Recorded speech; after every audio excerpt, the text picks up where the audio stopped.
จะมาเฮ็ดเพลงลำเส้นเนาะแล้ว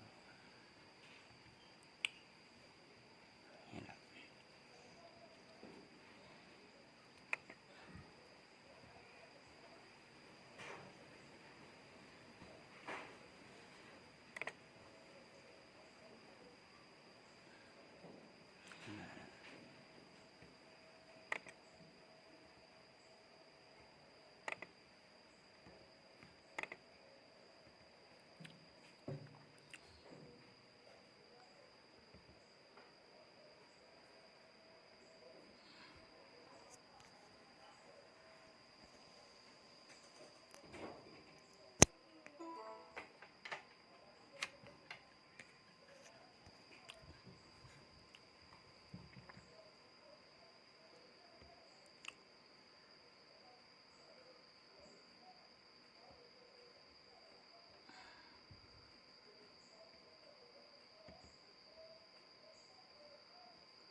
มาแล้ว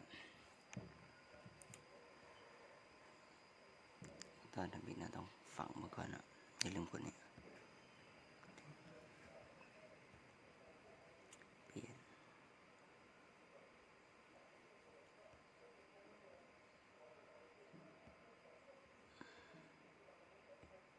อินโทร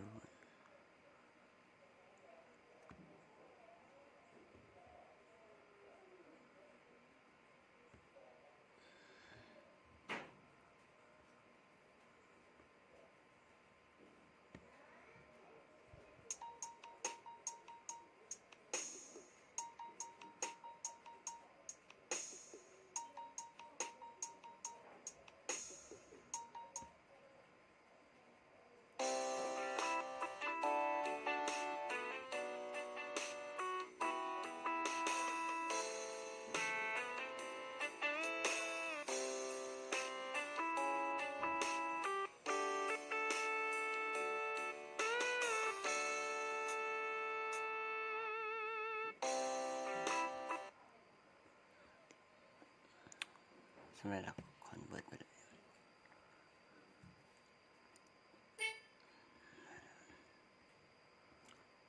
ตัวที่สาม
โอเค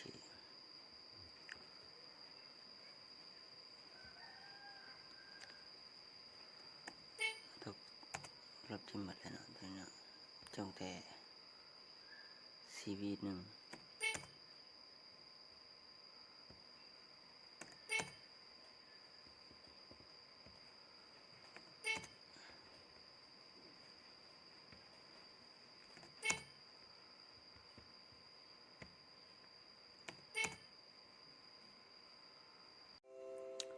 นนั้นหลังที่เราลบทิมไปแล้วก็ มาเซฟเนาะกลับมาบนเก่า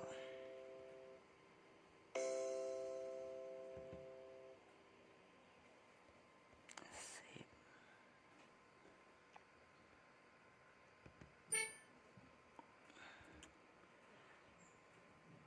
มันต้องเซฟเนาะกลับมาใส่ยูเซอร์1ยูเซอร์2ยูเซอร์3นี่บางบ้านจะบ่เห็นเนาะเซฟออกไปเนาะเซฟตัวเล่มอีกเลย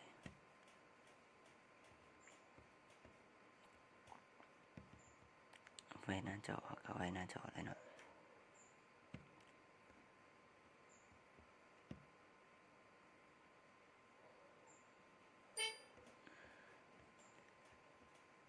ได้แล้ววันนี้ก็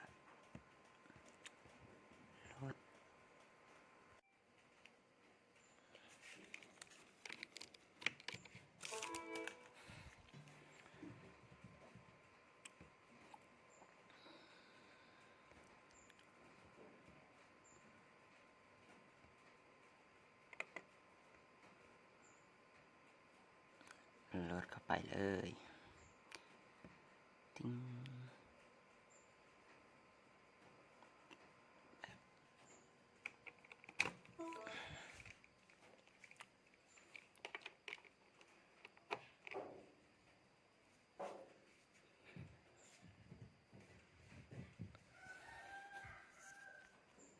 แล้วเราก็มาเข้ามีเดียเนาะ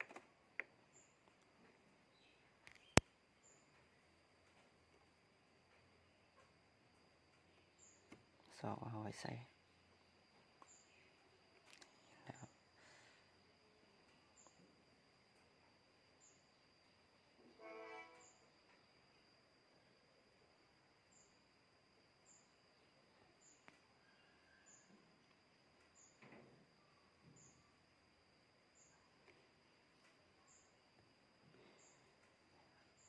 ก็โหลด2ห้องไว้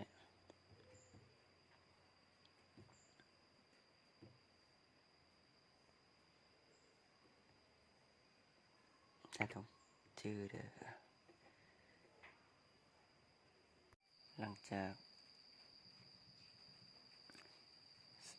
มิกเลยแล้วเนาะเรามาฟังดูเบิ่งเนาะว่ามันจะเป็นยังไง